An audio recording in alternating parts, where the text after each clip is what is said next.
Podcast Diversita.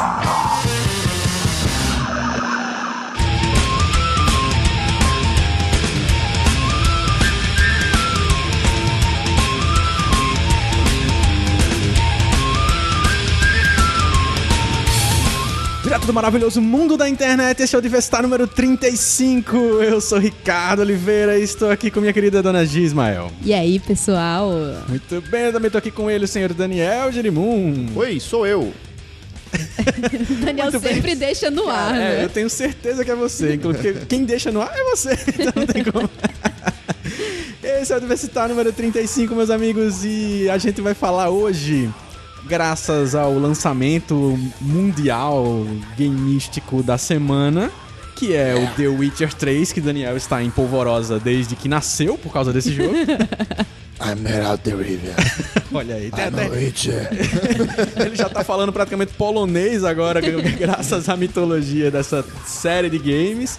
E The Witcher 3 motivou a gente a falar sobre um assunto que a gente já queria falar há um tempo, que é falar sobre fantasias medievais. Então a gente vai falar com vocês aqui hoje sobre o mundo de The Witcher 3. Claro, a gente não vai se aprofundar tanto, porque a gente não é especialista em The Witcher 3, mas a gente vai falar sobre coisas que a gente gosta ao redor disso, ou seja, esse mundo de fantasia medieval, dos bichos do mal que existem.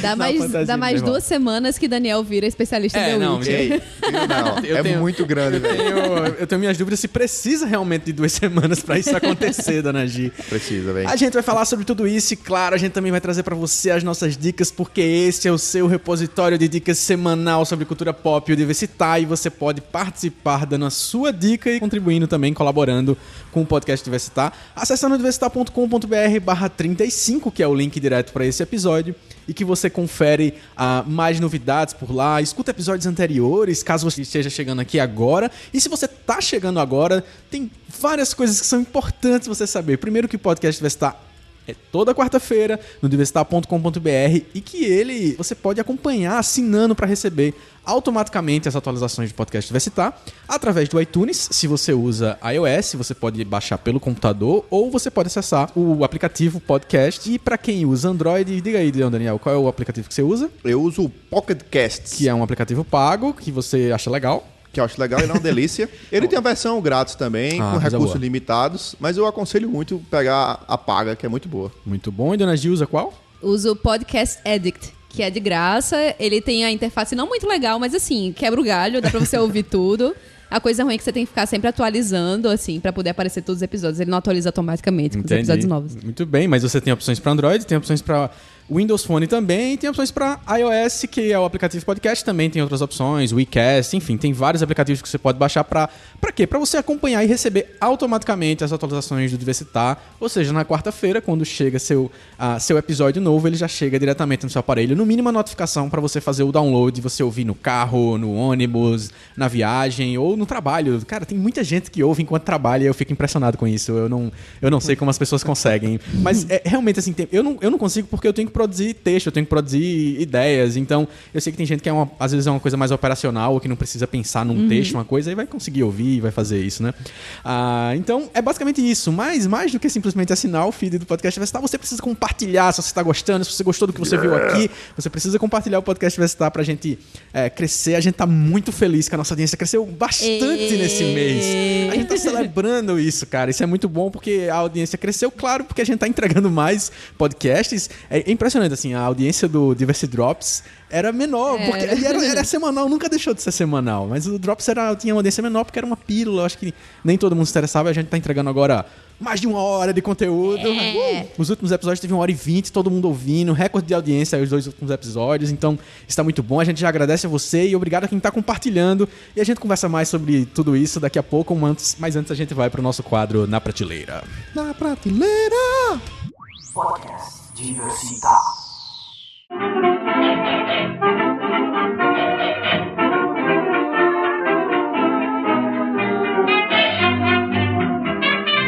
Senhor Daniel, você tem uma dica deveras especial pra prateleira dessa semana. E rufem os tambores, porque ela não é cara. Meu Deus! Meu Deus, isso é verdade? Aconteceu! Minha dica é A Piada Mortal, uma HQ clássica do Batman e o Coringa. roteirizada pelo genialíssimo Alan Moore, que é espetacular. Ele traz uma versão, uma leitura dele de como se originou o Coringa. E é um embate bem cru e meio até denso em alguns aspectos, bem pesado mesmo a temática entre o Coringa e o Batman. Envolve umas coisas bem gore. Não vou dizer gore, mas uma temática punk. Não vou falar aqui pra não estragar pra vocês. Você tá trazendo essa dica por algum evento que tá acontecendo ultimamente em relação ao Coringa? Hã? Né? Parece que estão falando muito dele. Parece que estão falando muito dele. Será que estão falando dele ou estão falando do Jared Leto? Se você viu o Coringa do Jared Leto e achou divertido, ou se você viu e achou uma bosta, véi, leia A Piada Mortal, tenha na sua prateleira, porque ali é o Coringa resumido a personalidade dele, doentia, do jeito que ele é. É espetacular, é barata a HQ, capa dura, ela custa mais ou menos uns R$23.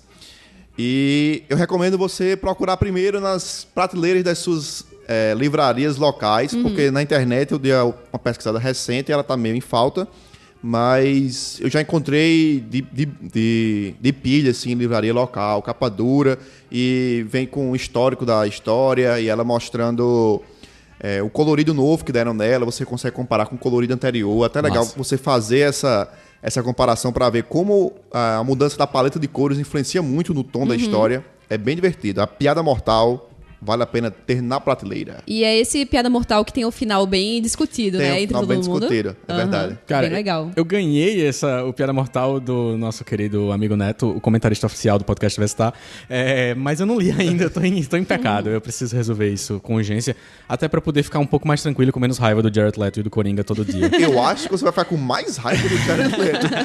Não duvido. Dona Gi, qual é a sua dica pra prateleira do nosso querido ouvinte? Sempre uma diquinha musical. Então, minha dica musical da semana vai ser um álbum que foi lançado ano passado, ou foi esse ano ainda? É super recente ainda. Foi o CD novo do Criolo, o nosso querido rapper brasileiro. O rapper, que apareceu mais recentemente, menos com sua música e mais com seu jeito de se expressar na vida, né? Isso, exatamente. Os GIFs do BuzzFeed resumem tudo. E aí, depois, inclusive, dessa entrevista com o Lázaro Ramos, o Criolo, quando lançou esse disco, lançou a primeira música do álbum, se eu não me engano. O álbum é Convoque Seu Buda. Numa parte da música ele fala: socorro, Lázaro, me ajude a entender. Olha só, hein? E aí é um álbum que é tão bom quanto Nó na Orelha, que foi pra mim uma obra-prima. Espetacular. Uma obra-prima da música brasileira. De novo, traz influências de diversos ritmos brasileiros e mundiais também, mas mais de forró, de baião, hip hop, MPB, enfim. E é um disco que tem parcerias bem legais, como parceria da TA em uma das músicas. E, gente, vale muito a pena ouvir. O CD numa livraria vai custar uns R$18, R$19, mas o próprio Criolo disponibilizou no canal dele no YouTube o disco completo. Então você pode ir lá e ouvir. E pra quem é colecionador mesmo, tem edição em LP, tem edição de vinil, Isso. que é a parada pra colecionar hoje em dia disco, né? Quem gosta de comprar disco hoje em dia vai comprar disco mesmo, que é o LP em vinil, e aí a capa bonitona, a arte grande A pra você arte ter na linda prateleira, daquela né? capa. Aquela coisa toda. E aproveitando, você pode procurar também 2 clipes no canal dele no YouTube, desse CD novo, que é Cox alguma coisa, não lembro o nome agora da música, enfim. Mas é um curta-metragem, assim, uns 10 minutos. Que é na favela e tal. Muito Nossa, legal. Uma ficção sensacional. científica na novela. Na novela. Na novela. Na favela. Na favela. E muito bom, vale muito a pena. Cara, é excelente. Eu fiquei impressionado como eles conseguiram fazer uma fotografia muito louca e criar muito massa mesmo. um universozinho ali específico. Foi muito do caramba. A minha dica é dica de cinema, que fazia tempo que eu não trazia Olha nessa só. bagaça dessa na prateleira. Porque, assim, comprar coisas de cinema tá meio estranho ultimamente. O mesmo processo que aconteceu com os DVDs e a gente tá meio que parando de comprar DVD, tá começando a acontecer com os Blu-rays, mas muito por culpa das distribuidoras mesmo, que estão, tipo, reduzindo lançamentos de Blu-ray recentemente. Isso tá sendo... Cara, tá sendo muito chato, pessoal. Vocês não deviam fazer isso. E aí... Tô chateado. Tô chateado, hashtag chateado, vou xingar muito no Twitter. Mas enquanto não acabam, né, os estoques de Blu-ray no mundo, você precisa comprar o Blu-ray de Crepúsculo dos Deuses, que é um dos filmes noir mais importantes de todos os tempos, um dos filmes mais importantes de todos os tempos, dirigido pelo excelentíssimo senhor Billy Wilder. E você precisa assistir Crepúsculo dos Deuses e ter a edição especial de Crepúsculo dos Deuses, porque, assim, primeiro de tudo, pra mim, a minha meta hoje, eu compro bem menos Eu praticamente não tô comprando mais Blu-ray de lançamento, de filme contemporâneo. Eu tô aproveitando que eles estão lançando muito clássico, e isso é interessante. Estão começando a lançar clássicos de cinema e não tem nada melhor do que você ver aquele filme em preto e branco que você viu em VHS, alugado da locadora da UFPB, numa qualidade, né? Você agora vê em Blu-ray restaurado, geralmente é uma restauração 4K que foi transformada ali em 1080p, em Full HD, você vê na sua telinha. E mais do que isso, por que ter o Blu-ray? Porque, teoricamente, você podia assistir isso até no Netflix, tem alguns clássicos lá em Full HD. Mas porque no Blu-ray tem extras maravilhosos, documentários sobre o filme, falando os especialistas, muitos diretores de cinema, né? Eles falam sobre o filme nesses especiais. Então, assim, e esse é um dos Blu-rays de clássicos que assim, é recheado. Então, é recheado de extras legais e vale muito a pena. O Blu-ray de Crepúsculo dos Deuses, do Billy Wilder, custa mais ou menos R$35. Você já consegue achar, às vezes, por R$30 em alguma promoção. Não é caro, e pra quem gosta de clássicos em Blu-ray, meu amigo, nada de ficar vendo no Netflix que o 1080p de lá é mais baixo. Compre logo o danadinho, tenha na sua casa e vale muito a pena. Crepúsculo dos Deuses. Essas são as nossas dicas, tem link no post pra você conferir tudo isso, lá em diversital.com.br/35. A gente vai agora pra nossa pauta principal. Yeah.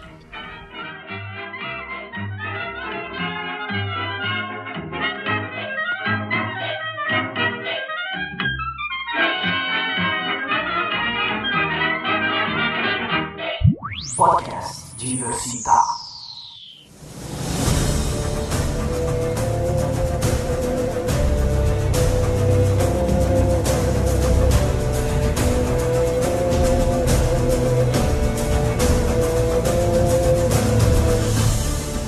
Senhor Daniel, você esperava por esse dia há muito tempo e finalmente chegou o dia 19 de maio. Sim! Você falou de The Witcher 3 inúmeras vezes em 2014, mencionou o jogo, falava dos trailers que estavam saindo, do gameplay, e dia 19 a CD Projekt Red que lançou aí The Witcher 3 Wild Hunt, a terceira parte de... Eu não acho que vai ser trilogia, né? A não ser que eles tenham anunciado que vai ser, mas... né, mais a terceira parte dessa série de jogos de RPG... que traz... Resume um pouquinho pra gente começar aí a contextualizar o querido ouvinte, porque que ele tem que conhecer The Witcher 3. The Witcher 3 conta a história de Geralt de Rivia, que é um Witcher, um bruxeiro. Um bruxeiro. Cara, é muito interessante essa terminologia. É porque no universo que ele tá inserido lá, teve uma meio que intersecção de mundos, o mundo real com o mundo da magia, e aí fez surgir criaturas míticas como lobisomens e demônios e comedores de gente e blá blá blá, esse bocado de coisa. E aí tem uma série, tem um clã, que é os Witchers, que eles são caçadores desses monstros. Então é um ritual que passa desde pequeno, que aí tomam umas poções lá, e se a criança sobreviver esse ritual, que parece...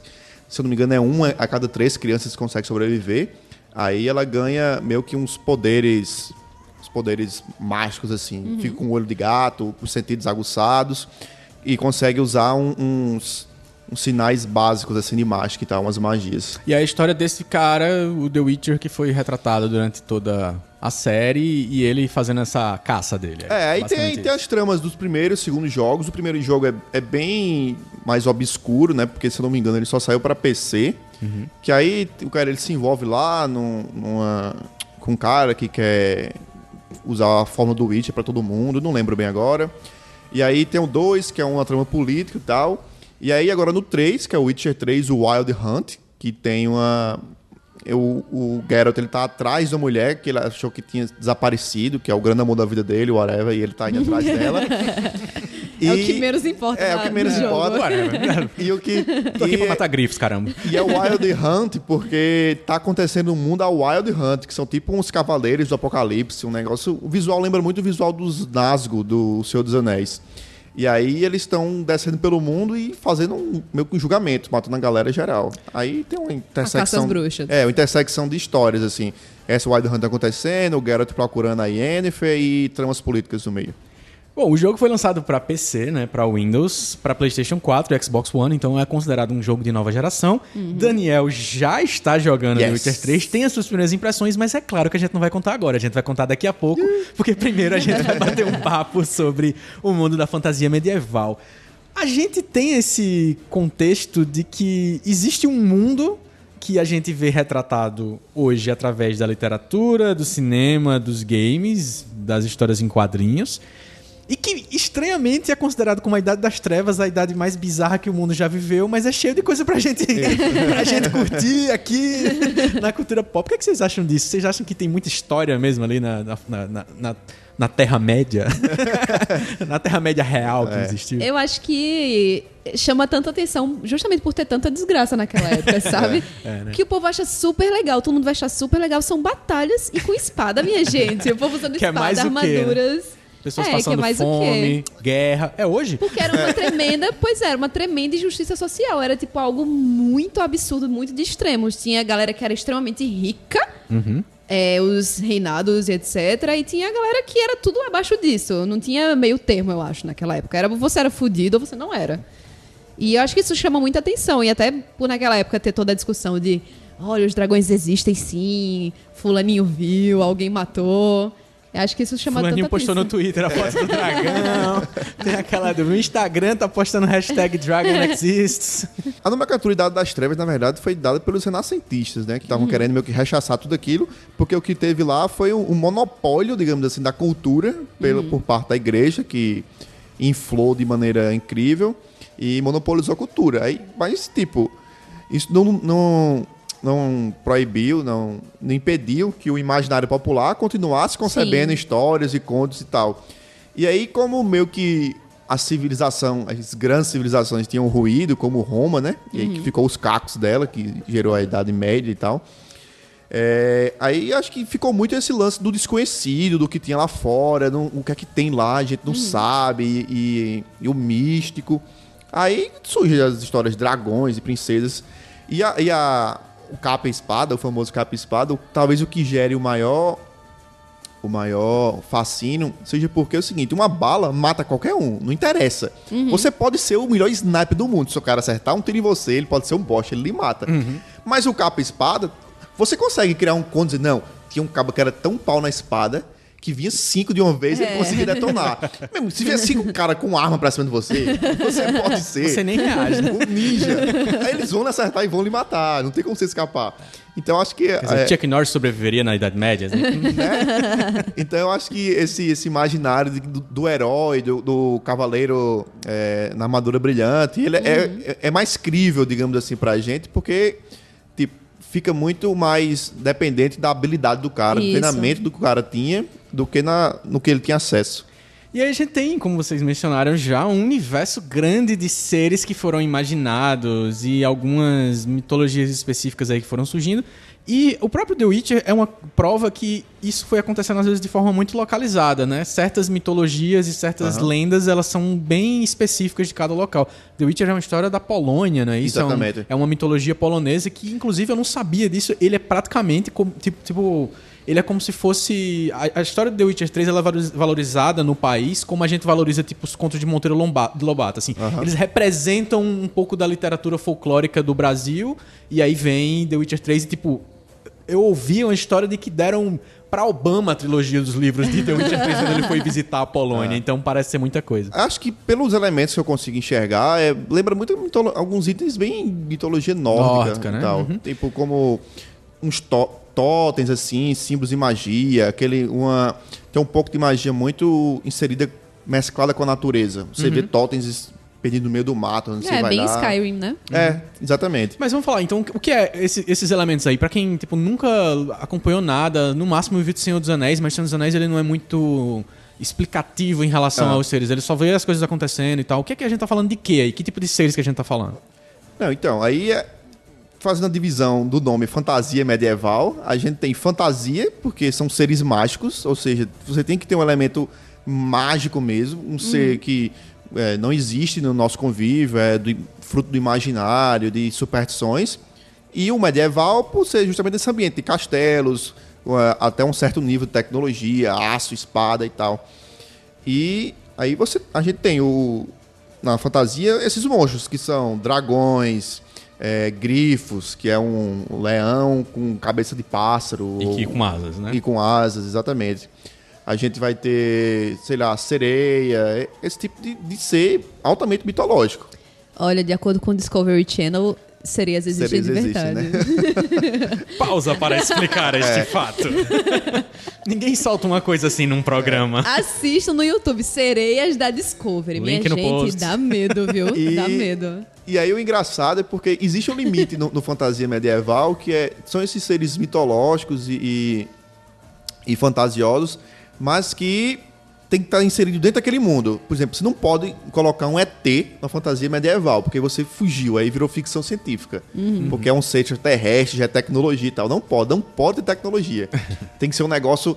Não, é um ser que veio das eras antigas da Terra, tipo o grifo, é um ser que existe há muito tempo, o dragão, né? É um ser que... E esses seres, no geral, são o que a gente enfrenta, né? O que os humanos enfrentam nessa fantasia. Mas, de certa forma, nem todos são humanos, mas tudo que é humano ou humanoide tem alguns padrões aí que a gente viu muito representado durante o nosso aprendizado no mundo do RPG, no mundo do Senhor dos Anéis, no mundo, sei lá, de Dungeons and Dragons. Tem algumas figuras principais, assim. Vamos tentar, trazer. Tem o guerreiro, o paladino, tem mais o que aí nessa jornada? Um mago. Temos o mago, temos o bruxo. Tem o bárbaro. Tem o bárbaro. Aí, nos que controlam magia, digamos assim. Nós temos o mago, que é tipo magia do bem. Temos o bruxo, que é tipo magia do mal. Que do mal, digamos assim, é magia que você usa pra atacar o outro.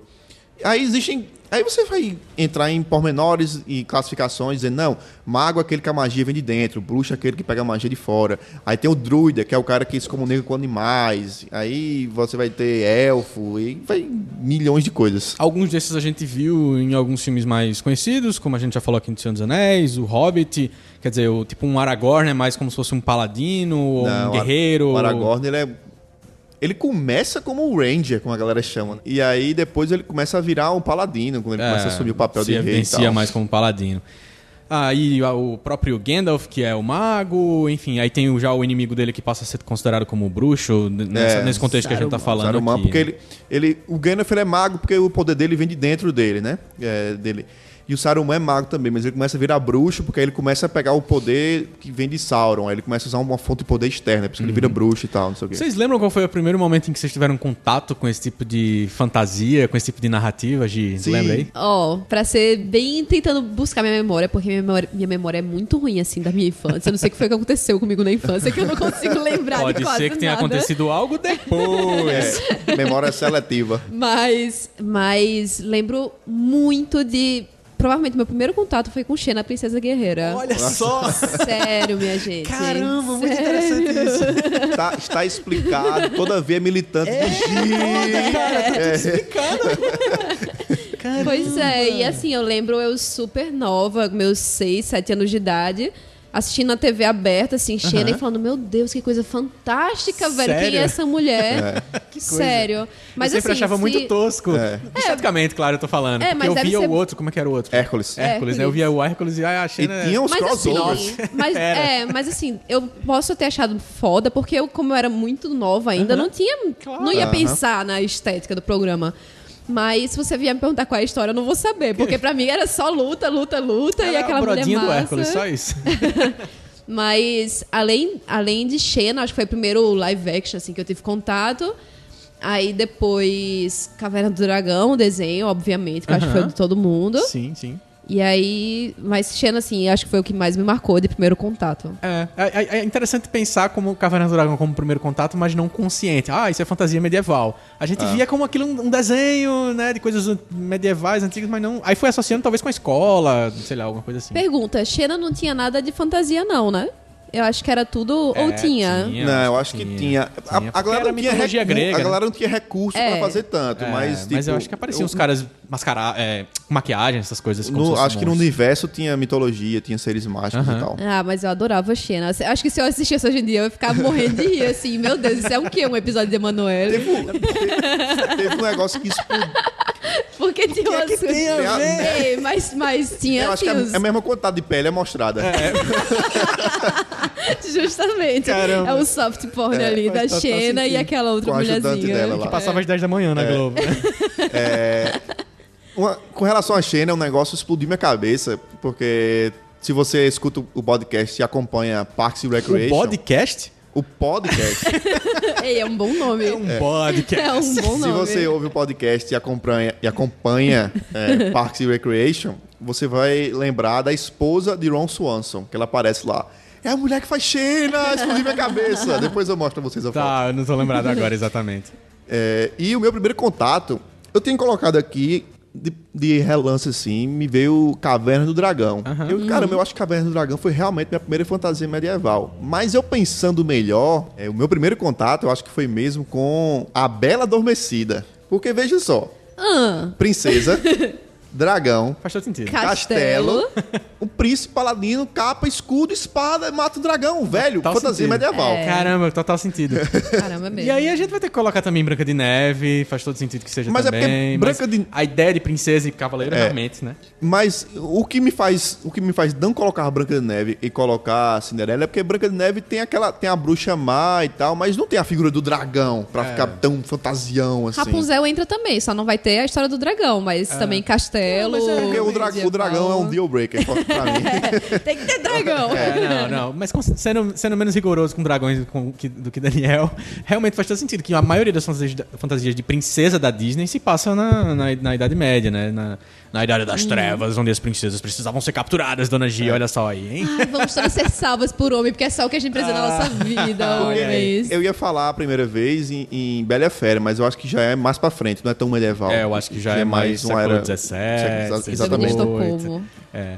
Mas, olha a outra falando de síndrome de Estocolmo. Mas assim, se for pra enquadrar no que a gente conhece de clássico de fantasia medieval hoje, acho que Caverna do Dragão é sem dúvida. Eu acho também que Caverna do Dragão foi meu primeiro contato, mas eu acho que eu tive mais noção de que eu tava mexendo com alguma coisa medieval mesmo quando eu joguei Golden Axe, lá no PC, 486 ainda e tal. Mega Drive também, pô. Metade dos anos 90, Mega Drive, exatamente. Eu acho que eu não joguei no Mega Drive, eu acho que eu joguei Golden Axe no arcade mesmo, no fliperama, e joguei no PC também. Mas aí depois eu fui lembrando, caramba, tem Prince of Persia também, que aquela coisa ali. Mas é porque não é uma idade. Veja só, não é muito uma história que é muito retratada. A gente geralmente tem o retrato da Idade Média é na Europa. E aí Prince of Persia já é uma coisa mais do Oriente Médio, ali das Mas Arábias. eu acho que fantasia medieval Será tem que ser na não é? Europa. Castelo. É obrigatório. Não, Não, se eu fosse no também Brasil, não seria consigo com índios, pensar né? fora da Inglaterra e Não, França.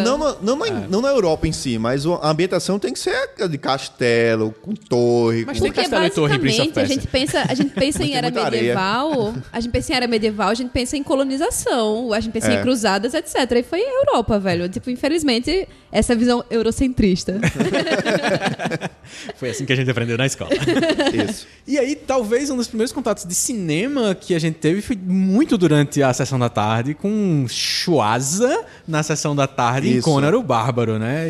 E lembrando que Conan... Eu faz muito tempo que eu vi os filmes de Conan, do Arnold Schwarzenegger. também. Eu lembro que eu era criança, eu gostava muito também.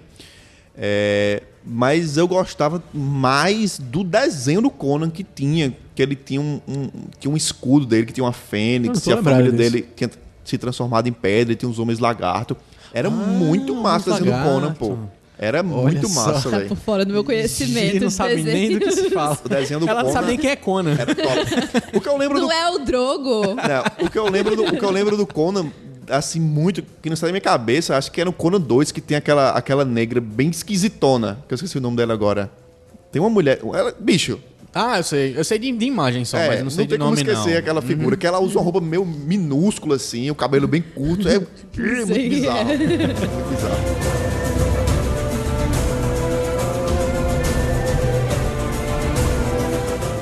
E aí, falando mais sobre cinema, pra depois a gente partir pros games e chegar nos primeiras impressões aí de The Witcher 3. E também a gente falar um pouquinho sobre televisão, claro. Dona Gi, você assistiu Monty Python e The Holy Grail? Claro, minha gente, claro. O que você acha daquela Idade Média? Eu acho aquilo sensacional, porque pra mim foi a primeira vez que eu vi a Idade Média sendo retratada de forma de comédia. E é algo que totalmente tira onda, assim, super sarcástico daquela época, da busca que as pessoas tinham das quests, desses joguinhos pão e circo, sabe? De lutas, batalhas, enfim. Jamais esquecerei dos cavaleiros que dizem Ni. Por favor, Ricardo, coloca aí o áudio dos cavaleiros que dizem Ni. Ok.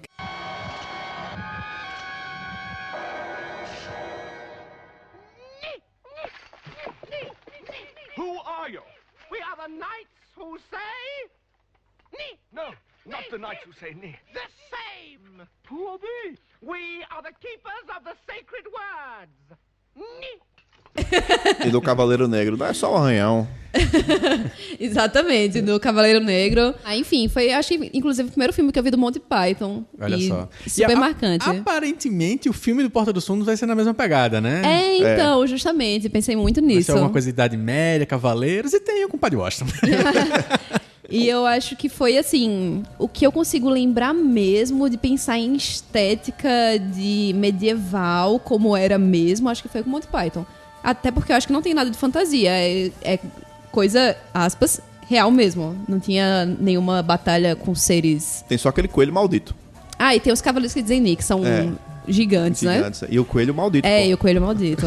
E uma outra história que talvez faça muito parte da nossa adolescência e infância também, que é muito Idade Média, é a história de Robin Hood, né? Que Sim. teve seus desenhos, mas eu acho que ficou mais famoso mesmo foi no cinema, né? Com o Kevin Costner e aquela Exatamente. música maldita. Cara, eu nem foi uma coisa que eu vi muito, mas é interessante como a história é muito presente da minha infância, assim, tipo, de saber que ele existe, de ser uma coisa constante, um referencial de personagem mesmo de ficção.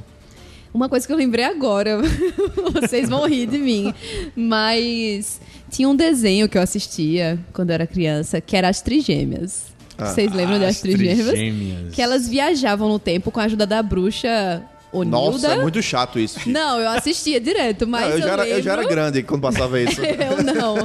Mas eu lembro que o contato assim que eu tive também de aprender mais sobre a Idade Média, sobre a Era Medieval, foi justamente assistindo As Trigêmeas, que teve um episódio que elas foram pra... Ai, velho, como é o nome daquele cavalo de madeira? Troia, o cavalo de Troia, um episódio sobre isso. Tá, mas voltou muito antes da Voltou medieval, hein? bastante. Chegou numa época aí que a gente não vai chamar mais de Idade Média. Mas também tem um outro filme, que é um filme que marcou aí talvez mais ainda, e eu acho que foi... Eu já era... Eu vou dizer qual é. Coração do Dragão, o dragão de Sean Connery. Oi? Eita, pode crer! Não, esse eu não tava nem lembrado, né? Mas... Nossa, minha gente. Mas eu ia falar, porque, caramba, parece que tem uma Esse filme é bem relação triste. entre... Parece que tem uma relação entre coração e Idade Média bastante intensa. Porque você falou isso, eu não tava nem lembrado. Porque ainda tem Coração Valente e Coração de Cavaleiro pra citar, verdade. né? Coração de Cavaleiro, que eu ia falar, que é um filme muito da adolescência. Gente, No idea. Coração Heath de Ledger. Cavaleiro, Heath Ledger. Heath Ledger? Heath Ledger com as batalhas... Como que chama? Batalha de... De enfiar o pau no outro. Opa! Ai, que gostoso, cara. Ai, que delícia. Ai, que delícia. Ai, que delícia. Justas. As As justas. justas. Como não, cara? Como você não sabe que filme é esse? Né? Calma, eu vou me recuperar ainda. Gente, esse filme passou muito na sessão Passou da tarde. muito, pô, muito. E ele Ei, não basicamente lembro, era não. assim, a programação do TNT na TV a cabo era qualquer coisa e no final do dia passava Coração de Cavaleiro, que Lembro era... não, minha gente, de Heath verdade. Ledger é a história de Heath Ledger sendo... Cara, eu tô impressionado que eu tenho que explicar essa história pra você. Heath Ledger é um cavaleiro que é pobre, ele Não é nem cavaleiro. Ele é o ajudante de um cavaleiro, aí o cavaleiro se machuca, eu acho, Ou e ele morre, não lembro. e ele não vai poder mais. Aí ele se finge como esse chefe dele e ele vai e luta e ganha de todo mundo, claro, porque ele é o pobre que ganha de todo mundo. E no final o pai dele era... Ah, não. O rei lá consegue descobrir uma linhagem nele pra transformar ele em nobre, não sei o Transformar ele, quê. sei lá, E coisa obviamente ele se apaixona pela princesa. Nunca assisti Só que esse aí filme. o barato desse filme é porque na hora das justas, a Idade Média é um dos primeiros filmes, eu acho, que botou rock and roll, doideira, pra Foi. tocar na hora da batalha. É Massa. interessante isso. We Pois é. rock you. Diga aí, a galera fazendo Massa. isso na Idade Média. Como se fosse um... Calma, eu lembro dessa cena. Eu lembro disso. Eu lembro Exatamente, disso. você viu, né? Só lembro disso. Cara, é impossível você É. não ter visto esse filme. É verdade. impossível. impossível, Nossa, hein? pode crer, minha gente. E a gente tem outros nomes aí, como eu falei, Coração Valente, que é um pouco Coração do mais... Dragão. Né, mais Que não é- cedo na E não, Idade é, Média. e não é tão fantasia, né? É, não é tão fantasia, mas é a Idade Média. O Nome da Rosa também, que aí também não é fantasia, é a Idade Média, Olha, mas retratando uma eu- política, né? Eu ainda da acho religião. que a maior frustração de toda criança que nasceu nos anos 80 foi não ter tido uma adaptação fiel de Caverna do Dragão. Assim, porque Continua tem uns sendo filmes- uma Tem uns frustração. filmes chamados bem Dungeons and frustrante. Dragons que, não são tem nada a ver. uó. Mal feitos não tem nada a ver. Não, eu quero Caverna do Dragão. Eric, Hank, Sheila, Bob, Uni, Mestre dos Magos, Vingador, Tiamat. Eu quero todo mundo. Será que E não é uma Uni, coisa claro, que de... atrapalha tudo. Será que não é uma coisa de direitos É autorais? possível, cara, é possível. Mas eu acho É, estranho. não sei. Dinheiro sempre resolve esses problemas de direito Né? autoral. Né, velho? É só pagar a conta que se resolve. Porque, assim, era muito massa mesmo ver todo aquele processo, tipo, Muito legal. contemporâneo, indo pro parque de diversões, entrando num túnel do tempo Exatamente. Isso daria um parando puta nisso. filme de aventura da década de 80, que todo mundo ia ficar, esse é o melhor filme, tipo, do lado de Goonies, ia ser Caverna Não, do e Dragão. ele tem meio que uma quebra de estereótipos, né? Porque todo jogador de RPG, geralmente o cara que é o Knight é o cara que é o bravo, né? O cara que é o bravo, que é o cavaleiro. Porque o Knight ele é um tanque, ele é pra aguentar porrada. Aí é Eric, que é todo covardão lá, com Isso. escudo. O arqueiro, coitado, que geralmente tem a defesa lá embaixo, aí é o cara que vai lá na frente, porrada. E o mais interessante é porque ser uma série de filmes que não ia acabar nunca, né, também. E que ia repetir bastante no cinema, se fosse pra fazer igual na TV. Mas, falando especificamente de influências no mundo de hoje, tem um processo que a gente já mencionou aqui no podcast, inclusive, eu acho que foi quando a gente tava falando alguma coisa sobre o Senhor dos Anéis, que é a trilogia do Senhor dos Anéis, a mitologia, na verdade, da Terra-média, inventada por Tolkien, que traz, que determina ali a linha do que virou depois o mundo do RPG, da fantasia medieval, no século XX e até hoje, né, Daniel? A pedra de toque, que é o Dungeons and Dragons, que é a bíblia do RPG assim e tal, é inspirado totalmente em Senhor dos Anéis. Por exemplo, uma coisa, pra quem tá ouvindo, se não sabe disso, tem uma pequena noção. O Senhor dos Anéis, ele basicamente redefiniu e introduziu os elfos. Uhum. Hoje em dia é muito normal, porque naquele filme e tal tem um elfo, não sei o quê. Mas o elfo, ele era... Nas mitologias que tinham um elfo, ele sempre era retratado como uma fada, um duende, um ser da floresta, pequenininho. Aí veio o Tolkien e fez eles como uma raça muito pau, os caras que eram acima dos humanos. O elfo chegou a ser retratado como se fosse uma fada, né? Por algum tempo. Mas Exatamente. Ele humanizou, então, trouxe um lado humano ali. Ele meio que equiparou uma galera, né, na mitologia do Senhor dos Anéis, colocando humanos do lado de elfos, os anões, e aí depois ele começou a fazer as brigas entre eles e eles ficaram politicamente indecisos. E é engraçado, e você vê a questão dos anões e tal, que o anão é muito aquele tom mecânico de ferramenta e machado, e não usa mágica. E você vê jogos como a gente tem hoje, o Dragon Age, por exemplo, se você escolher um anão como raça, você não vai ser mago, porque anão não é mago. É total influência de Tolkien, esse tipo de coisa. E o universo do Senhor dos Anéis também foi trazendo desdobramentos, não só no mundo do RPG, mas também muito evidentes no mundo dos games. A gente foi tentando lembrar os primeiros jogos de videogame que a gente jogou no começo, mas depois teve os que fizeram realmente muito sucesso no mundo dos games, que são totalmente baseados em Idade Média. Daniel lembrou de alguns, a gente também trouxe alguns pra nossa listinha, na nossa pauta também. Mas foi interessante porque teve um que Daniel falou que foi um dos que eu acho que eu tive um contato mais intenso logo no começo, que foi o primeiro Diablo, que Daniel nunca jogou, né? Não, nunca joguei Diablo. Era muito, muito popular na época, mas eu nunca joguei. Porque era uma época que eu não tava muito na vibe de PC. Sim, Aí depois eu acompanhei. Minha relação com videogame sempre foi muito ligada a PC. Mesmo tendo um Nintendo 64 em casa, eu jogava muito no PC mesmo. E Diablo foi uma coisa que eu joguei muito. E como era um jogo meio que sinistrão e também muito difícil de jogar, eu lembro de jogando partidas com o meu primo. Tipo assim, quando você tá jogando Diablo, que é um jogo de visão isométrica e você é um, sei lá... Acho que você escolhe raça, você classe. escolhe uma raça. Você tem um personagem lá nesse universo de fantasia medieval e você vai descendo no inferno e tal, meio como uma coisa meio inferno de Dante. E a jogabilidade é toda baseada em você clicar pra ir atacando os oponentes. Só que pra você usar alguns recursos de magia, de se recuperar, os LX e tudo mais, você precisa clicar, mas você também precisa apertar no teclado. Tipo, tecla 1 é o mana, tecla 2 é o LX de cura, não sei o que. Eu ficava no clique, meu primo apertando na hora certa o mana e o LX, não sei o que, pra poder sobreviver e conseguir ganhar no jogo. Era muito doido isso, velho. Mas o que mais que vocês jogaram aí? Dona Gi lembrou de outros nomes também. Eu lembro, não exatamente cronologicamente falando, porque acho que foram em épocas muito iguais. Aham. Mas eu acho que o primeiro contato com um jogo medieval foi com Age of Empires no computador. Muito amor, muito amor. Que até hoje eu tenho um instalador no meu computador, porque quando eu não tenho espaço eu desinstalo, mas aí depois eu instalo de novo. Mas não tem, tipo, muito espaço, tá ligado? 300 MB, eu acho. Age of Empires 2, né? Age of Empires 2, Cara, mas eu joguei o primeiro, viu? Não, E eu joguei muito Joguei o primeiro também, online, mas o segundo velho. foi o que Bombou. mais...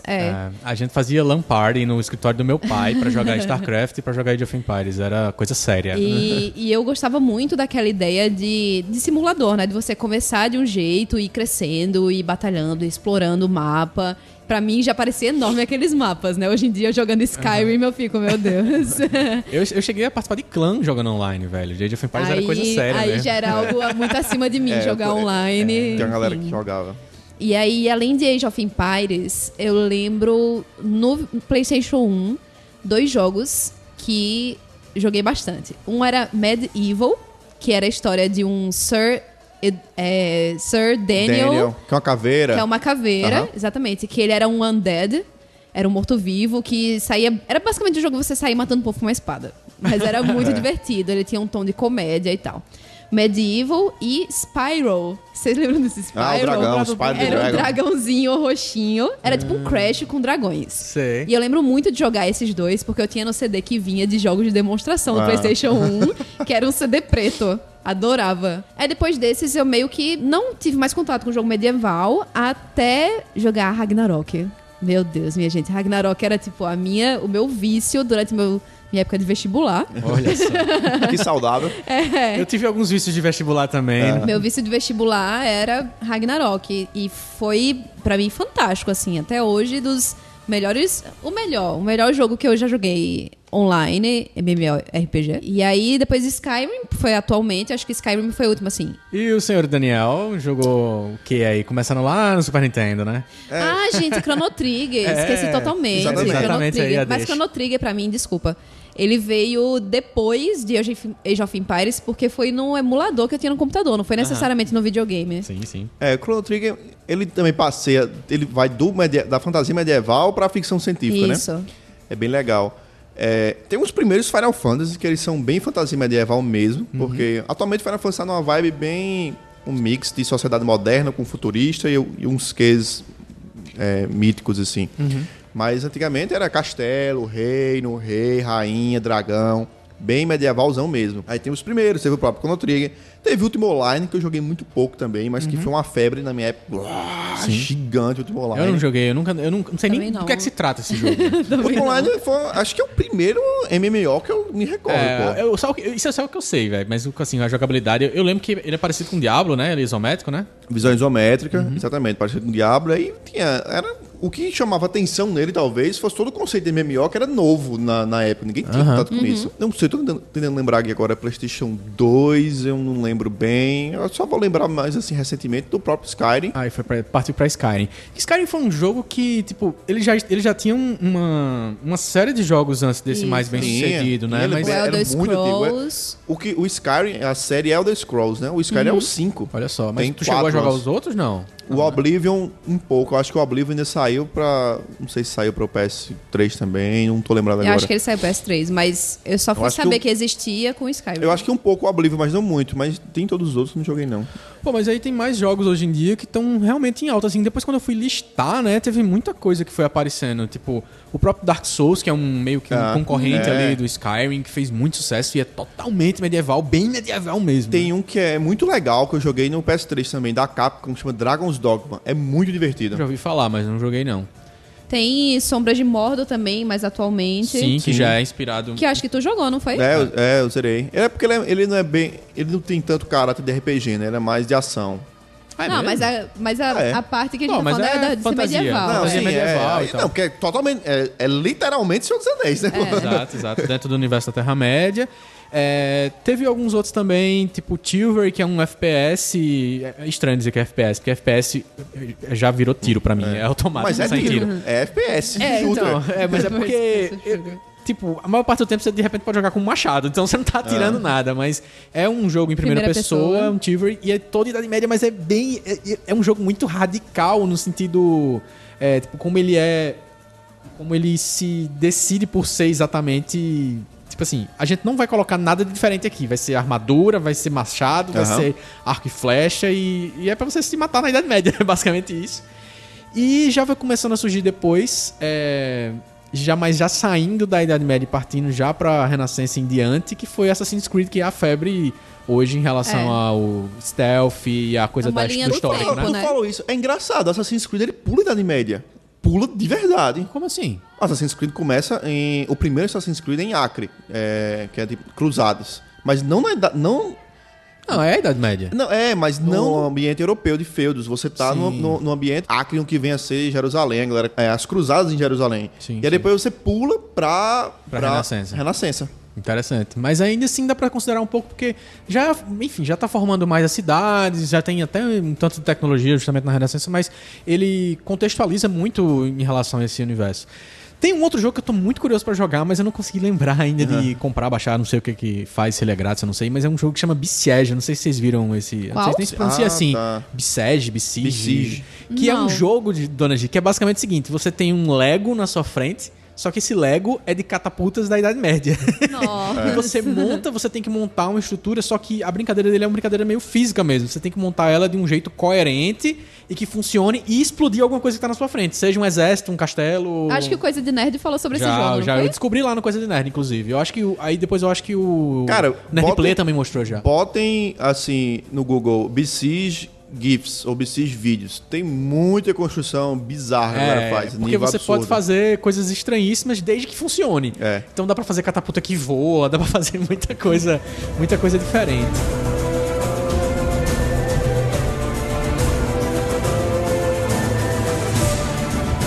Será que a gente consegue fazer essa diferenciação aí entre Dark Souls, Dragon Age, Skyrim, até chegar em The Witcher 3 agora, que é o lançamento da vez? Como assim diferenciação? Diferenciar São entre completamente eles, diferentes, assim. pô.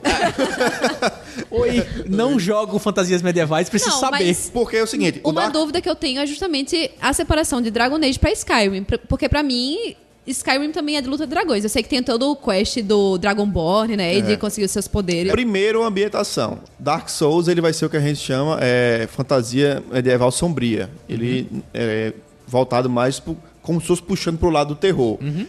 Você é um morto-vivo, o ambiente todo sombrio. Peste negra. Tem pouca gente pra você conversar, é muito undead e essa coisa mais É quase como se caótica. você tivesse perdido num Caótico. lugar zerado, assim, tipo... É bem assim, é uma visão bem... Não vou dizer dantesca, assim, é bem... Sim, dantesco, exatamente. E pra quem acompanhou Bloodborne agora, mesmo- Bloodborne é quase como se fosse uma continuação da série. Um upgrade disso. E aí é porque o Dark Souls ele é muito voltado na jogabilidade, em termos da questão da recompensa. Sim. Você tem que prestar muita atenção, tem que tomar cuidado, você não pode sair andando aleatório, tem sempre alguma coisa querendo lhe matar, sempre alguma coisa querendo lhe pegar.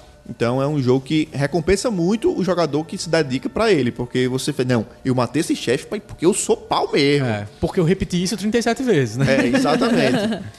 E aí tem, velho, se você abrir um menu de características e status do seu personagem, até no Nerd Plays falam isso, é quase uma planilha do Excel, pô. É muito dado, muita coisa pra você comparar, pra você ajustar.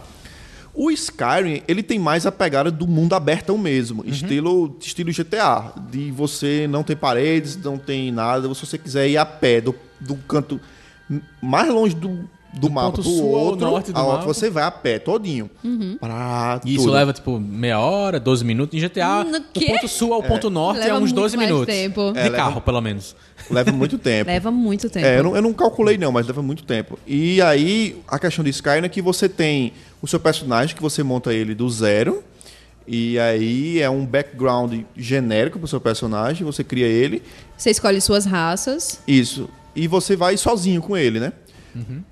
O... E tem mais interação com o universo ao redor. Dark Souls não tem, porque Dark Souls você pode criar o personagem, é do zero Exatamente. também, mas você não Aí interage com... Tem muita sidequest, de vez em quando chega um companheiro pra você, que dependendo da missão que você tá fazendo. Mas é um jogo meio... uma jornada bem solitária, Skyrim. E Dragon Age? E Dragon Age, ele é mais uma jornada de grupo. Você cria o seu personagem, mas ele tem um background já já não é mais tão genérico, já é um pouco mais específico. E dependendo da raça que você escolhe, já muda o background, tá entendendo? Você tem humano, que é a raça dominante no universo de Dragon Age. Você tem elfos que no universo de Dragon Age eles são a raça mais baixa. Eles foram escravizados pelos humanos, muitos são servos. Você tem Kunari, que é uma raça meio que deixada de lado. Então, se você escolher um Kunari, aí você vai para os cantos, você já tem menos acesso às coisas, porque a galera ali vê de um jeito diferente. E aí é de grupo. Tem personagens já que vêm das outras histórias com um storyline bem definido, bem fechado. E você monta seu grupo e você evolui todo mundo, você acompanha a história de cada um, a interação do seu personagem com eles. Ele é mais scriptado, o Dragon Age. O que eu acho mais legal. Porque aí você consegue ter uma profundidade maior. Scriptado que você diz é roteiro. É roteiro. Tem uma historinha bem definida pra você seguir. Exatamente. Skyrim, pô, é muito solto. Tanto é que você vai lá, não, você é um Dragonborn e você quer matar o dragão. Tá, beleza. Mas você pode se envolver numa guerra civil, se você quiser. Você pode se envolver em outra coisa, se você quiser. Dragon Age, não. Tem coisas que você não tem como fugir de se envolver, porque faz parte do seu personagem. Mesmo sendo mundo aberto, porque Mesmo é mundo sendo aberto.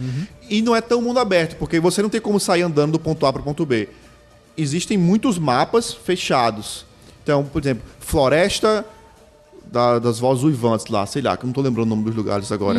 Aí tem uma área muito grande, mas que você se movimenta lá dentro. Se você quiser ir pra sua base, você não tem como ir a pé. Você vai chegar no fim do mapa da floresta e aí vai abrir o mapa geral e você vai ser obrigado a fazer um fast travel pra sua base. Não tem como você ir realmente a pé até lá. Muito interessante. E antes de falar de The Witcher 3, a gente tem que falar um pouquinho, claro, de Game of Thrones, que trouxe de volta, talvez pra televisão, ou pela primeira vez pra televisão, algo tão intenso como essa pegada de fantasia e de fantasia medieval, de Idade das Trevas, assim, que tem muito isso na ideia de Game of Thrones. Vocês assistem Game of Thrones desde o começo, não perdem nenhum episódio. Eu só vi a primeira temporada e um pedaço da segunda. Eu desde o começo e eu ralei todos. Também. Tudo que tem Todos os Não li, tudo mas que tem pra ler, assisto não. desde o começo. A linha principal. Já terminou, né? Não, faltam Não. 2 livros ainda. Ainda faltam 2 A livros série ali? passou do No livro. mínimo. Ah, é? A série tá começando a me dar spoiler agora. É mesmo? É. Caramba, já tá bem acelerado, porque já são 5 livros que estão publicados aqui no Brasil, não é isso? São. E 5 livros lá fora Até também. a Dança dos Dragões.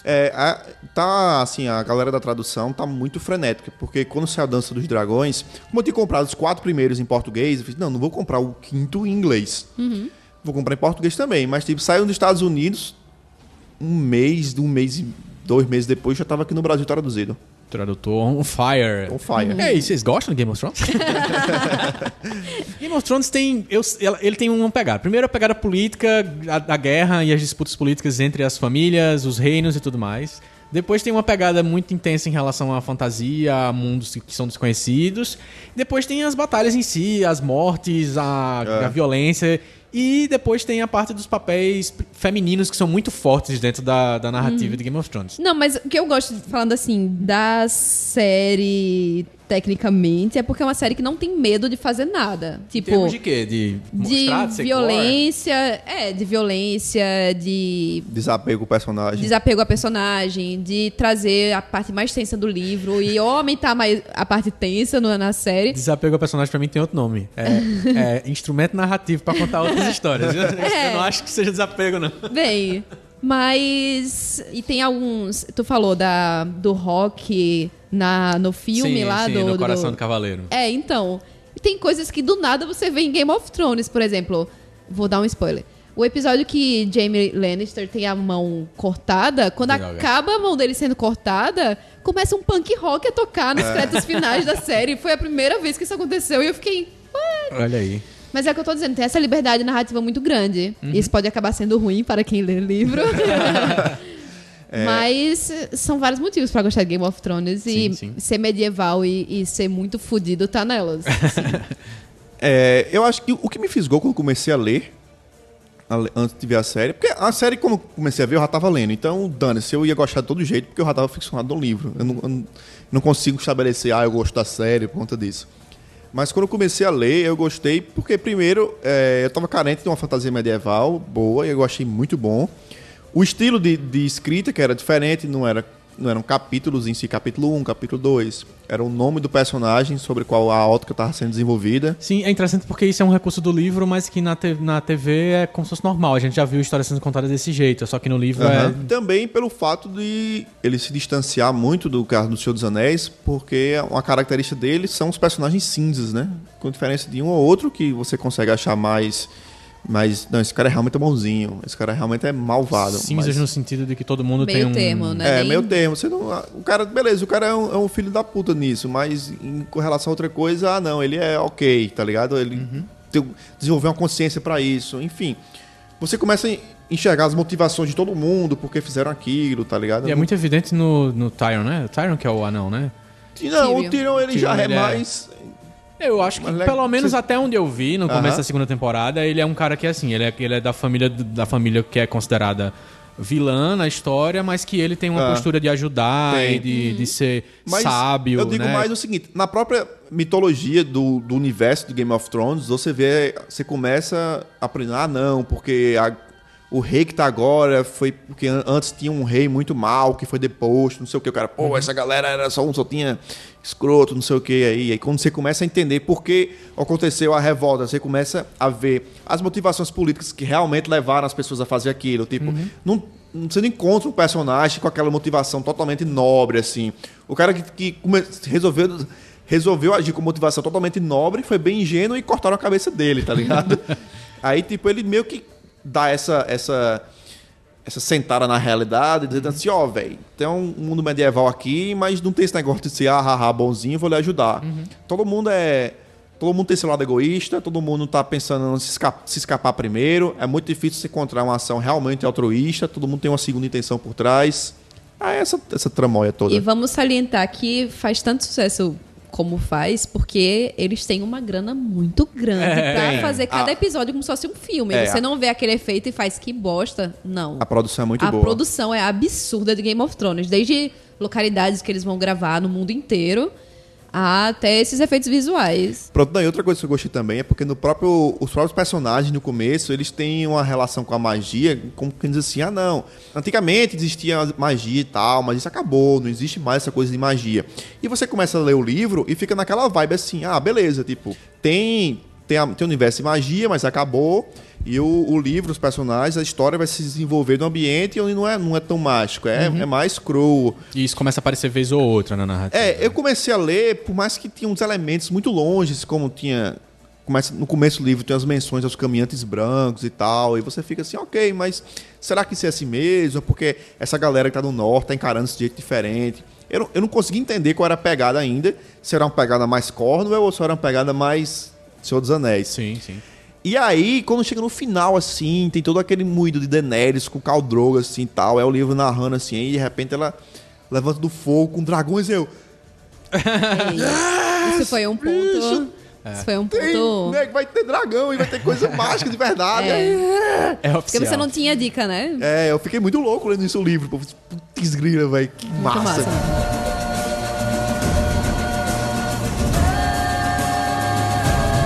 E aí a gente chega finalmente no mundo de The Witcher 3, lançamento no mundo dos games e pra PC e pra consoles aí de nova geração, que o senhor Daniel obviamente já tinha comprado na pré-venda. Nem foi.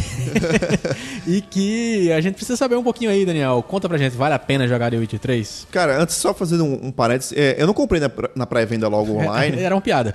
Não, porque eu realmente pensei, mas eu não comprei porque eu tava querendo muito comprar o jogo físico mesmo, sabe? Sim, Porque sim. o jogo físico é Tem edição de colecionador. chique, vai curtir. Não, a versão normal dele mesmo. Vem caixinha, vem encarte, vem mapa, vem adesivo pra você colar do Witcher, tá entendendo? Não é só o disco. Eu quero só o colar dele, aquele colar que tem um... Só Por falar em colar, ó, tô aqui representando Kingdom Hearts. Só que o jogo ele é R$230 agora, velho, no Ui. lançamento.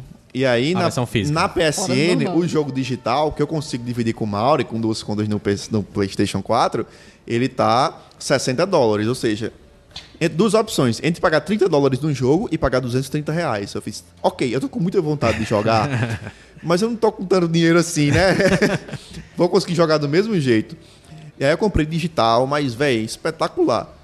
Primeiro que ele tem apenas seus 40 GB de espaço. Somente. Pra você baixar 40 GB. Mas é muito bem feito. É o que você pegar um universo gigante, tipo Skyrim, só que com um gráfico muito bom. Outra coisa que eu acho ponto positivo é porque você tem um personagem já preparado, que é o Geralt de Rivia. Ou seja, não é um jogo que, como é um personagem genérico, tem que ter uma história genérica. Ele tem uma história específica, ele tem personalidade, ele tem motivações, ele tem o que ele quer, blá, blá, blá, blá, blá, blá. E aí fica muito mais rico com as suas interações que você faz. Que isso é uma escolha bem diferente dos outros jogos que a gente mencionou. Dragon Age, Dark Souls e o Skyrim não tem um personagem, Tem né, não. específico. Esse tem um personagem específico, o que eu acho bem mais legal. E continua sendo mundo aberto. E aí, uma diferença que eu notei é porque, ele tem um toque mais real, digamos assim, menos gameístico, e eu vou explicar o que eu tô querendo dizer. Quando começou o jogo, eu fiz... tem 4 níveis de dificuldade. Só história... outro detalhe, porque tem legenda em português e é dublado em português também. Aí eu botei a legenda em português com áudio em inglês mesmo. Aí as opções de dificuldade são só história, capa e espada, sangue e glória e o outro que eu nem lembro lá. Aí eu não quis botar o capa e espada, que seria o medium, eu quis botar o sangue e glória, o hard, pra já dar uma dificuldade maior, não joga há muito tempo. E, véi, eu pensei assim, que ia botar... que eu tô jogando, fazendo um paralelo, eu tô jogando Dragon Age agora no modo Nightmare, que é o ultra difícil, certo, pra conseguir platinar. E beleza, você assistir no começo, você consegue ir. E eu não botei The Witcher no mais difícil, eu botei no difícil mesmo. E tá punk, já morri muito, velho. Eu tô voltando ao meu hábito de te salvar de vez em quando, que eu não tinha tanto, eu tô salvando de vez em quando agora. Porque o que é que eu não digo que ele é mais real e menos gameístico? Porque não tem tanto inimigo espalhado pelo mundo. Você consegue andar no meio de uma floresta sem, necessariamente, vir inimigo em cima de você o tempo todinho. Mas de repente aparece um pack de lobos, tipo uns 4 lobos. Você não pode, são lobos, eu vou meter porrada. Você não pode sair dando porrada nos lobos, eles vão lhe matar. Você tem que parar, preparar, defender, desviar, jogar magia nele, atacar, entendeu? É bem mais nesse... Você tem que ter bem mais cuidado no que você está fazendo. Tem uma estratégia de luta específica, porque, tem que entender o personagem. E o que eu achei legal é que, pelo menos por enquanto, eu tô ganhando muito mais experiência nas quests que eu tô fazendo do que necessariamente nos inimigos que eu tô matando. Eu matei um pack de lobos, aí eu precisava de 300 experiências pro próximo nível. Aí eu matei um pack de lobos, cada um, sei lá, me deu 3 de experiência. Nossa. Eu disse, putz, não vou conseguir evoluir pro nível 2 nunca. E aí, beleza, eu fui fazer uma missão com um cara lá, que era só ajudar ele a rastrear uma coisa e perguntar quem. Eu não precisei matar ninguém na missão que eu fiz. Aí a missão me deu 300 de experiência. Eu fiz, caraca, velho. Ele tem um elemento de luta, que é divertido, tem um elemento de combate, mas o jogo não é só focado nisso. A sua interação com os outros, a conversa que você faz, geralmente tudo que você vai perguntar a pessoa, sempre tem mais de uma opção para você responder, para dar outro direcionamento para a história. Isso influencia muito também. Não é um jogo que você vai conseguir terminar ele só indo na porradaria louca, sem se preocupar em desenvolver seu personagem e as histórias. Tipo como eu jogo, por exemplo, qualquer outro jogo. Uncharted. Exatamente. Eu saio batendo nas pessoas, não uso as armas. Rapidinho, só falando de Witcher. Uma coisa que eu li foi as pessoas são acostumadas a outros jogos, tipo, que a gente falou, Skyrim, estão meio que se estranhando com os controles, com a jogabilidade dele, assim, da dinâmica. Porque o que eu vi de gameplay é muito rápido. E normalmente quando você joga Skyrim, você é bem pesadão, né? Você não tem tanta agilidade. Não, ele é o Witcher, o treinamento que o Witcher faz, ele é pra ser um cara ágil. Ele não tem armadura, ele tem uma roupa, um colete e tal, com umas proteçõezinhas aqui, mas você vê que até o porte dele é mais esguio. E aí ele tem 2 espadas, que é uma espada de prata, que é pra monstro, seres espírito, etc e tal, e tem uma espada de aço, que é pra animais e pessoas. E aí os caras vão com você na velocidade, mas você segura o botão, bola, um PS4 no caso, você segura a bola, ele desvia de ataques para um lado, X, ele dá um rolamento, e os ataques rápidos você tem ataque rápido e ataque lento, e aí você tem as magias que você usa no meio da batalha. Você segura R1, aí a batalha meio que dá ela quase pausa, ela fica em super câmera lenta, para você trocar a magia. Aí você troca a magia e aplica, enfim. E aí você tinha falado alguma coisa dos gráficos pra gente terminar aqui e partir para nossas diquinhas da semana. Os gráficos não te deixaram tão empolgados assim. Não. E antes de você até dizer o que é que você realmente achou disso, eu não sei se foi só porque você tinha mencionado antes, mas eu vi muita diferença entre o que foi divulgado no começo e eu vi, tipo, no canal BRKS Edu, ele jogando no computador em 60 FPS, tipo, sei lá, no Ultra. E não era tudo aquilo que eu tinha visto nos trailers. Exatamente. O que eu não gostei dos gráficos é o seguinte, não é que os gráficos sejam ruins. Assim, o gráfico é muito bom, top. Assim, se eu pegar um Skyrim pra jogar hoje em dia, eu vou achar a coisa mais quadrada do mundo. Sei. Tipo, todos os personagens são super bem trabalhados, a movimentação da boca deles, todos são Cabelo, muito boas. pele. Cabelo, pele, quando dá o close do personagem. O que torna legal, porque geralmente em jogos, o que é que você tem? Você tem personagens super bem trabalhados nas missões principais e personagens ok em missão secundária. Nesse não, você vê que todo mundo é super bem trabalhado. Então você chega e sente gosto de fazer a missão secundária, porque você não vê que aquele negócio que tá meio mal feito. Tá tudo muito bem feito. É tudo no mesmo nível o jogo, uma barra bem em cima. Só que, quando foi promovido, programar, assim, quando foi propagado no começo, era um negócio absurdo. Tanto é que minha cabeça tinha explodido. Fiz, meu Deus, esse negócio tá incrivelmente bem feito, tá ligado? E aí não era tão bem feito como foi propagado logo no começo. Ainda é muito bem feito. Aí, se você tá com aquela imagem dos primeiros trailers e gameplays, você vai sentir um pouco de Uma diferença de gráfico. uma diferença de gráfico. Vai ter uma queda um pouquinho. Mas em comparação com o que você tá jogando hoje em dia, é absurdo. É bem melhor. Bom, mas e aí? Você já tem estrelinhas que você quer dar para as primeiras horas de jogabilidade? Já jogou quanto? Umas 100 horas já? Não, joguei pouco, pô. Rapaz, estrela... É assim, eu quero dar 5 estrelas. Vai de 1 a 10. De 1 a 10? Mais não, fácil. Eu quero dar 10. Mas a estrela que eu vou tirar, que eu vou dar 9, não é porque é ruim. É porque tá me dando muito medo esse jogo. Medo? Medo de assim, de que, caraca, velho, eu preciso me controlar, porque senão eu vou ficar imerso nisso aqui e vai sugar minha vida, essa merda. Isso é bom, cara. Isso é 11, então, o jogo. Então eu tô meio receoso ainda com isso. Não, tá, eu vou tirar 1 estrela, eu vou dar 9 estrelas, eu vou dizer por quê.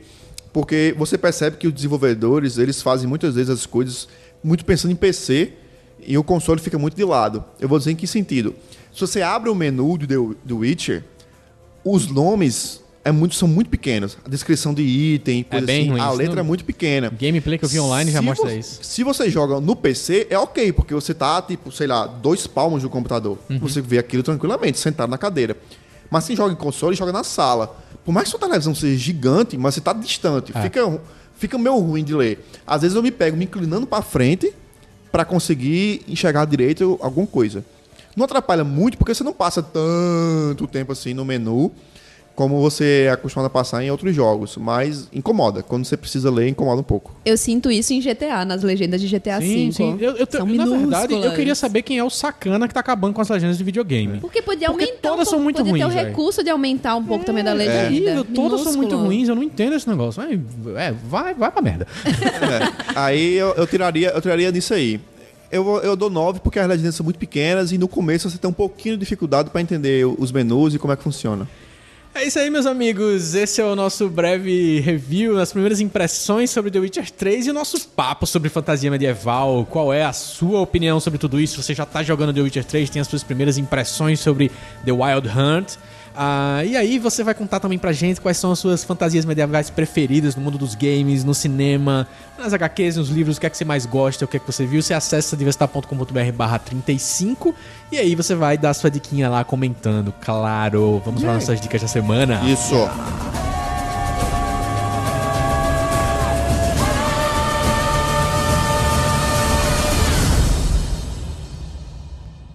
Podcast Diversita.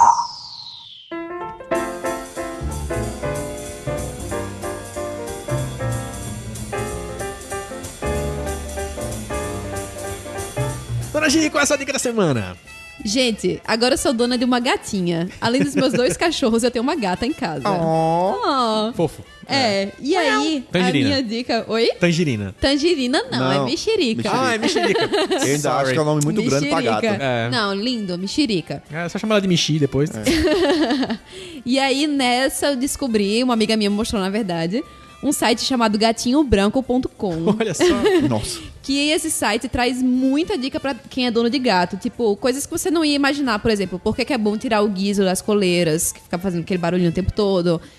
Dica de ração, dica de banho em gato. Porque, enfim, é um site pensando no bem-estar do seu bichinho de estimação. Aham. E além de dicas de gato, tem algumas dicas também. Não são todas pra cães também. Mas essa é gatinhobranco.com. Se você tem um gatinho e quer saber as melhores rações ou o melhor jeito de brincar com o seu gatinho. uma coisa muito interessante é que nesse site mostra os brinquedos preferidos do gato. Caixa.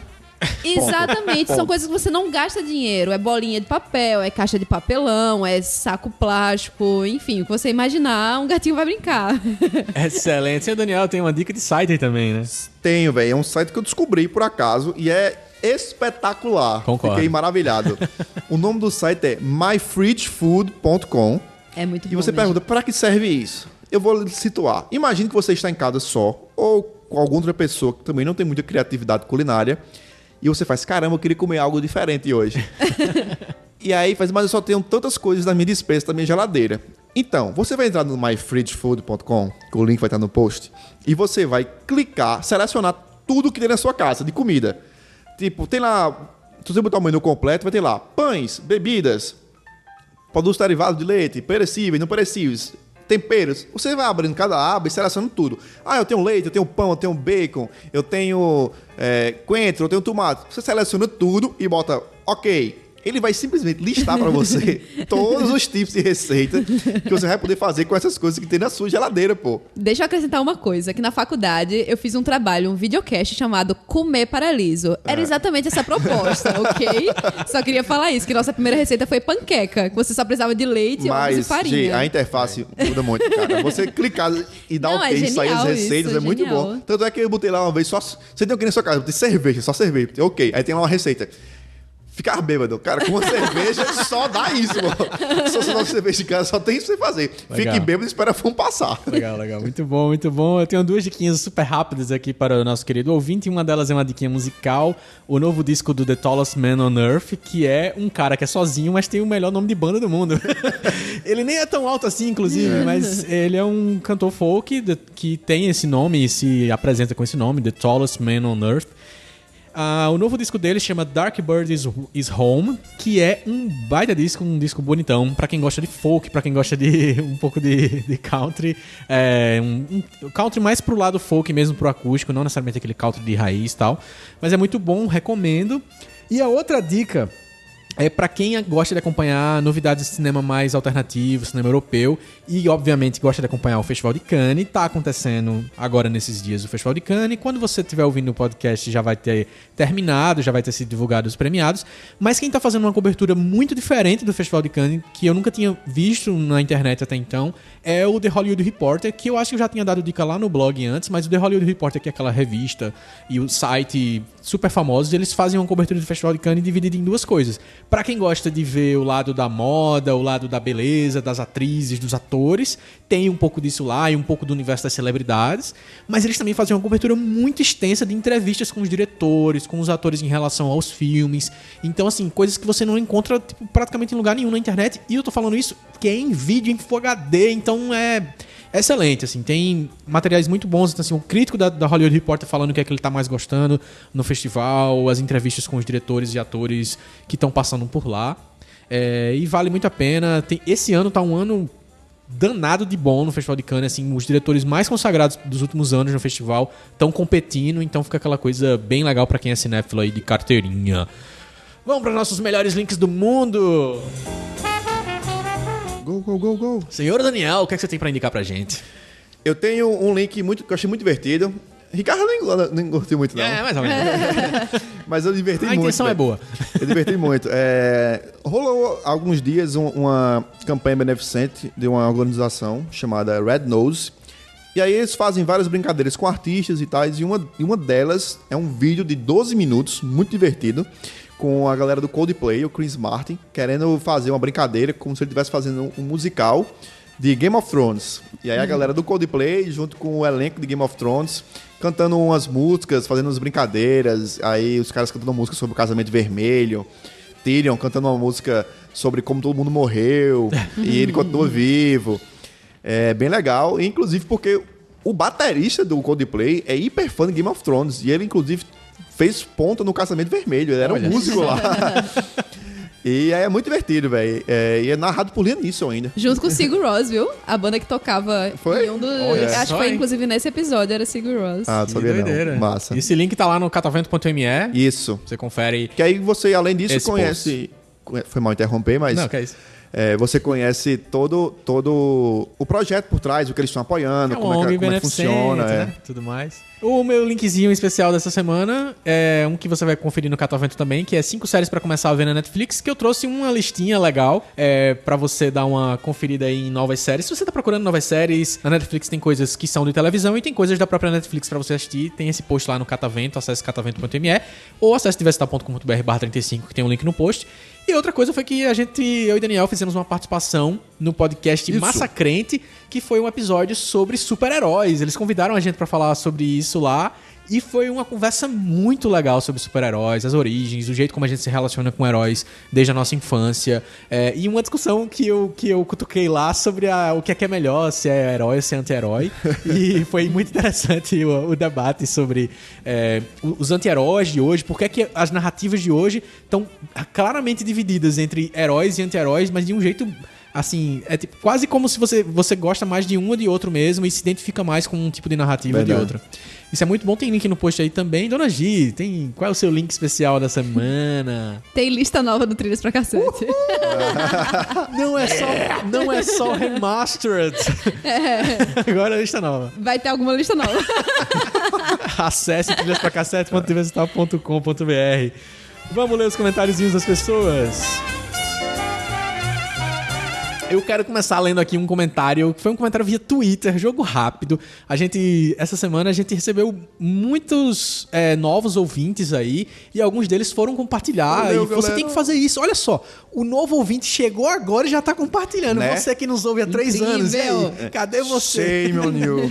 Um abraço pro Guga, @Guga Manson no Twitter, um abraço pro @Djalma_Melo, que compartilhou e ele acabou conhecendo lá, dizendo: conheci vocês pelo YouTuner e estou ouvindo o programa sobre Mad Max, um dos melhores filmes do ano. E aí depois ele comentou lá que, tipo, sobre a história a nossa introdução ao podcast da semana passada, que a gente brincou com o Jared Leto, ele disse: é impressão minha ou nós vamos assistir todo o filme de Esquadrão Suicida pelos vídeos e fotos vazadas? Imagina quando saiu o trailer, né? Nossa. O que vai ser isso? Eu disse: eu já tenho certeza, porque eu já sei inclusive o final do filme baseado nas fotos que saíram do Jared Leto.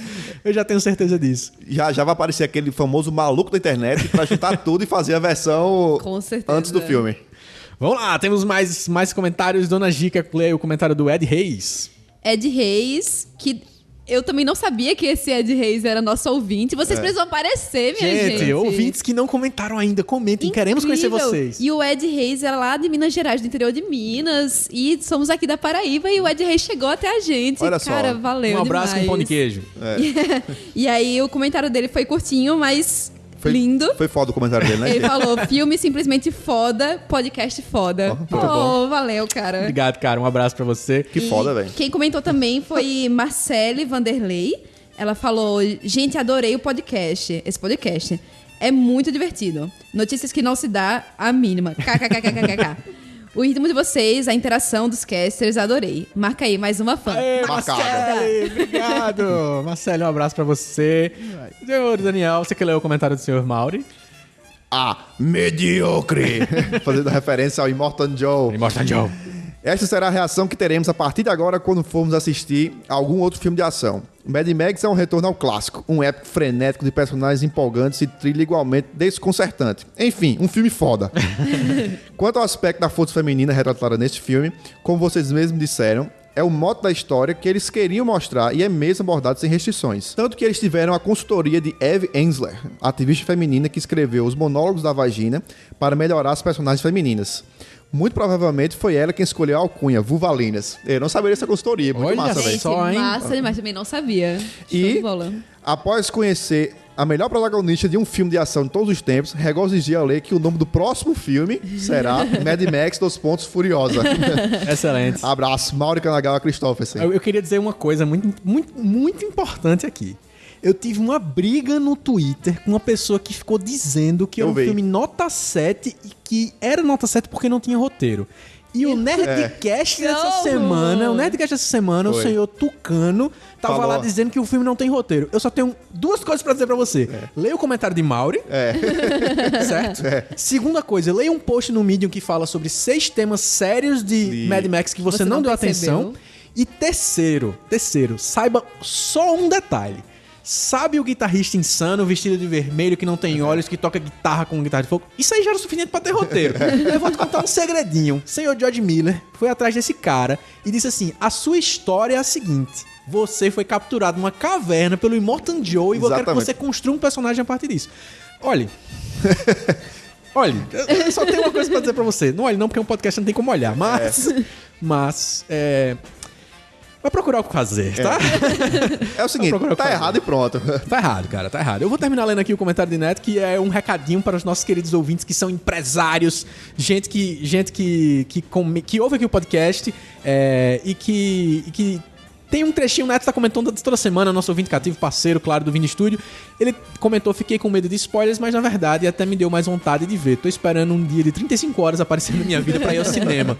Eu tô ansioso pra medir resultados da dica patrocinada do nosso aplicativo da vez e me vejo na obrigação de incitar as empresas locais e nacionais a estarem presentes também no podcast. E esse comentário não é apenas um jabá gratuito, é um discurso de final de jogo. O Vini Studio é uma empresa pequena e chegou primeiro que vocês. First. Muito massa! Coloca o Mordecai na... Turn down for what? Thug Life. Basicamente, e a gente tá inclusive gravando o Podcast Vestar agora no Vindi Studio, a gente tá em novo espaço, tem ar-condicionado. Nosso obrigado ao Vindi Studio por estar cedendo esse espaço pra gente pra gravar o Podcast Vestar. E pra terminar, senhor Daniel, leia o comentário de Davi Bandeira. Ouvinte internacional, hein? Exatamente. Internacional. Davi Bandeira comentou: por medo de spoilers, vou ter que ouvir só a primeira parte do podcast e salvar o resto pra ouvir depois. Tenho que ver a primeira trilogia e depois ir ao cinema. Faça a mesma recomendação do filme que fiz no Instagram, Ex Machina. E quem sabe um episódio sobre inteligência artificial. Boa sugestão. Cara, boa sugestão. E gostei muito do filme, achei bem legal. Assim como outra sugestão excelente, um abraço pra Teone, nosso ouvinte desde o comecinho do Podcast Vestar. Tava elogiando a nova fase do podcast. Obrigado, Teone. Teone também deu uma dica de tema aí, ó. Já tá selecionado. A gente vai fazer um episódio sobre isso, Teone. Faremos. Muitíssimo obrigado pela sua audiência e pelos seus comentários. Você, obviamente, vai fazer como o Neto, Marcelo, Mauri, Ed, Davi, o Djalma lá no Twitter. Vai comentar acessando universidade.com.br/35, deixar sua opinião e compartilhar. E se você especificamente está ouvindo pelo iTunes, pelo aplicativo podcast, vai lá e faz um review do nosso podcast para divulgar. A gente quer estar ali no ranking, aparecer em destaque no iTunes, você tem que divulgar o Podcast Vestar e fazer essa bagunça toda ser mais conhecida. O seu repositório de diquinhas semanais de cultura pop. Até a próxima. Até a próxima. Falou, gente.